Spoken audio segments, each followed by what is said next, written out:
Well, my name is Luke Francis. I come from Sydney in Australia. This is the 4th time I've been to the temple. I'm a refugee from a corporate job. I was a corporate slave for 20 years and I escaped.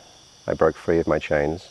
In fact, they fired me, which was even better because that has created a curiosity within me that might not have been there had I chosen to leave on my own volition. So that was a gift that I thank the universe for every single day.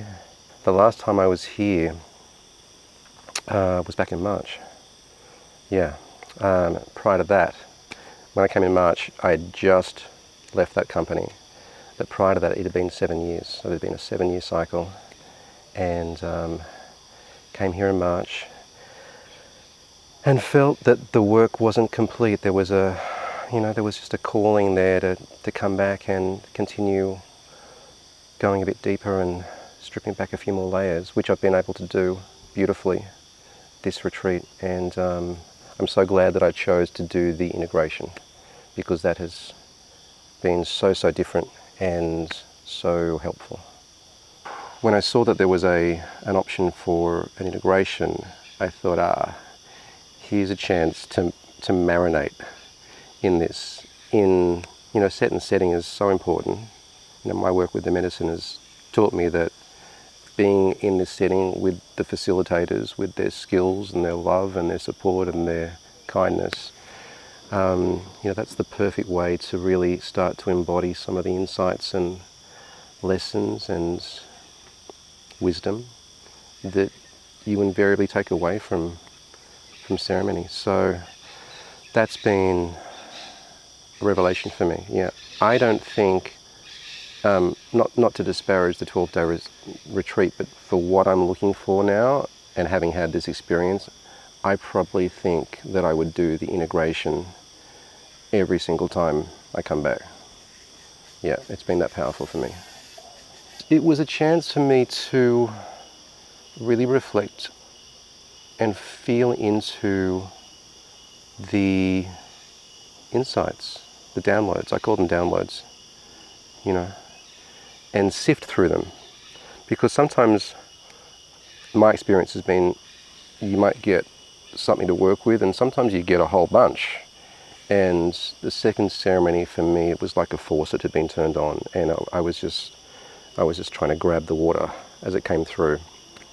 It reminded me of, I don't know whether you've seen those game shows where they put someone in a telephone booth and they blow a fan and there's money flying around.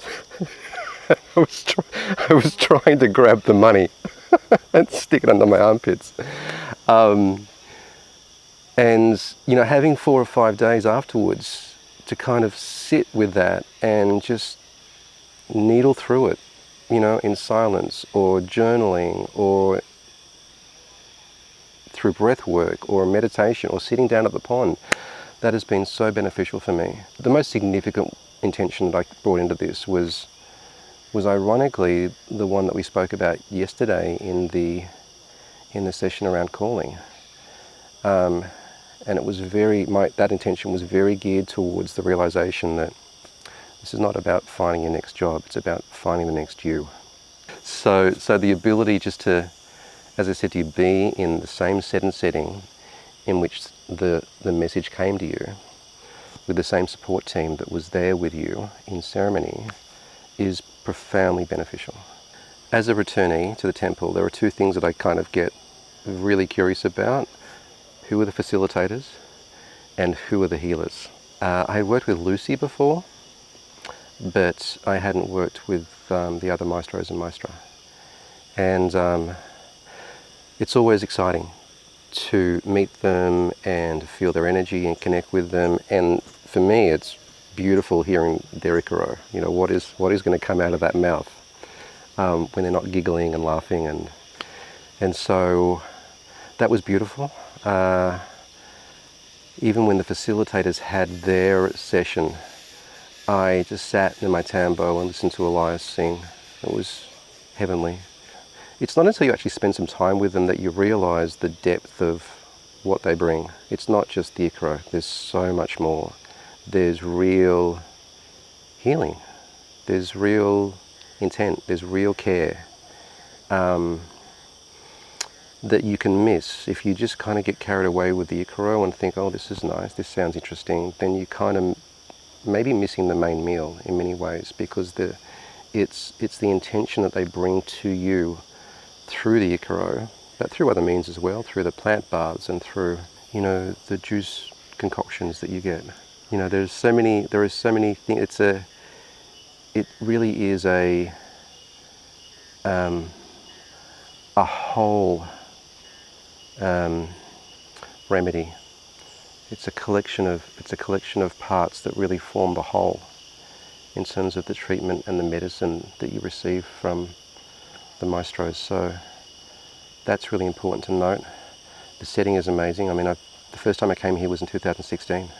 And so it's been really interesting to see, every time I come back I see, oh, they've built that. And you know, outside the maestro's hut it was dirt, and I noticed that's been tiled.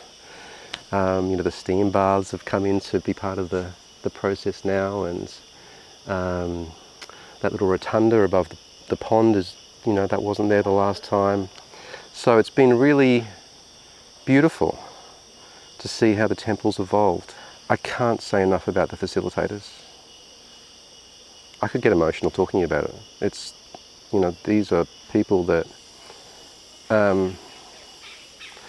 you do want to embody the qualities that they've got, you know.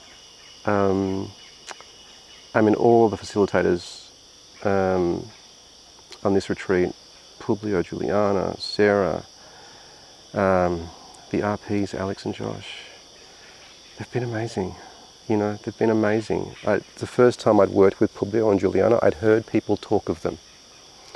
You know, in my temple circles, you know, people had mentioned the OGs, you know, Publio and Juliana. I'd never had the opportunity to work with them. And yeah, and last night during the closing ceremony, I was thinking about them and thinking, wow, okay, these people have just done so much work. You know, so much work, and there's so much tenderness and kindness in them. And knowledge, like a skill set, you know. Their lives have been dedicated to acquiring skills that are used on helping people recover from trauma, which is incredible, you know. So I can't say enough about the facilitators, and I can't say enough about the food. Yeah, I think I've put on weight this time round. It's so good. So yeah, I mean, I'll be waving the temple's flag for as long as I live. There's a magic to this place that is beyond words.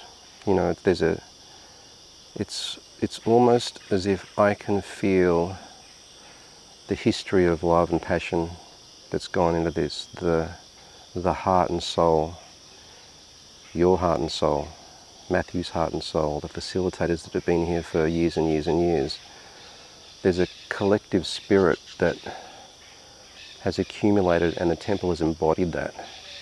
And yeah, it's kind of hard to put into words, but I think that I have never even considered going anywhere else. So for me, there's a magic to this place that is really hard to capture in words.